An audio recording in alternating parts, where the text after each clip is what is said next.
বৃহস্পতিবার ক্রিকেট বোর্ডের সভা। নতুন স্ট্যান্ডিং কমিটির রূপরেখা সাজাবে বিসিবি। ওয়ানডে বিশ্বকাপ ব্যর্থতায় অনুসন্ধান কমিটির প্রতিবেদন জনসম্মুখে আসা উচিত বলে জানিয়েছেন পরিচালক আকরাম খান। একাডেমি মাঠে এবাদতের ফেরার লড়াই। ভারত সিরিজে পেসারকে দেখা যাবে কিনা এ নিয়ে অনিশ্চয়তা।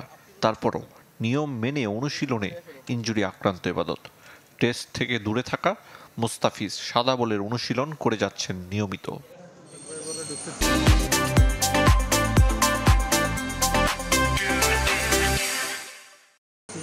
বোর্ডেও ব্যস্ততা নতুন সভাপতি দায়িত্ব নেয়ার পর। পাকিস্তানের মাটিতে টেস্ট জয় থমথমে পরিস্থিতি কিছুটা হলেও শান্ত করেছে। পরন্ত বিকালে বোর্ডে হাজির সভাপতি ফারুক আহমেদ। স্ট্যান্ডিং কমিটির রূপরেখা নিয়ে পরিচালকদের মধ্যে আলোচনা চলমান। গুঞ্জন, বিপিএল গভর্নিং কাউন্সিলের প্রধান হতে যাচ্ছেন ফাহিম সিনহা।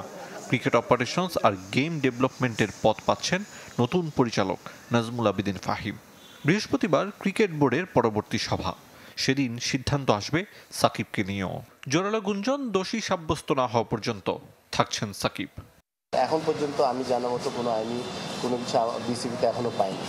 এটা পেলে তারপরে হয়তো বা আমরা সবাই বসে এটা নেক্সট সিদ্ধান্তটা নিব। মিরপুরে ফিরেছেন আলোচিত কিউরেটর গামিনী ডি সিলভা, যার ব্যাপারে কঠোর সিদ্ধান্তের ইঙ্গিত দিয়েছেন ফারুক আহমেদ। এদিকে 9 মাস কেটে গেলেও আলোর মুখ দেখেনি 2023 ওয়ানডে বিশ্বকাপ ব্যর্থতার কারণ অনুসন্ধান কমিটির প্রতিবেদন, যেখানে উঠে এসেছে বোর্ডের 2 কর্তার নাম।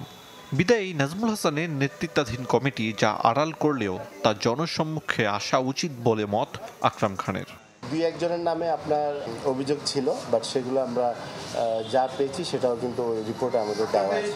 আমি মনে করি যেহেতু আমরা পারফরমেন্স ভালো করতে পারিনি, সেটা কিন্তু আসলে ভালো। মাঠের বাইরের নানা ইস্যুর পাশে পাকিস্তানে টেস্ট জয়ের আশার কথাও শুনিয়েছেন Akram Khan. Thank you. Ariful Islam, channel 24, Dhaka.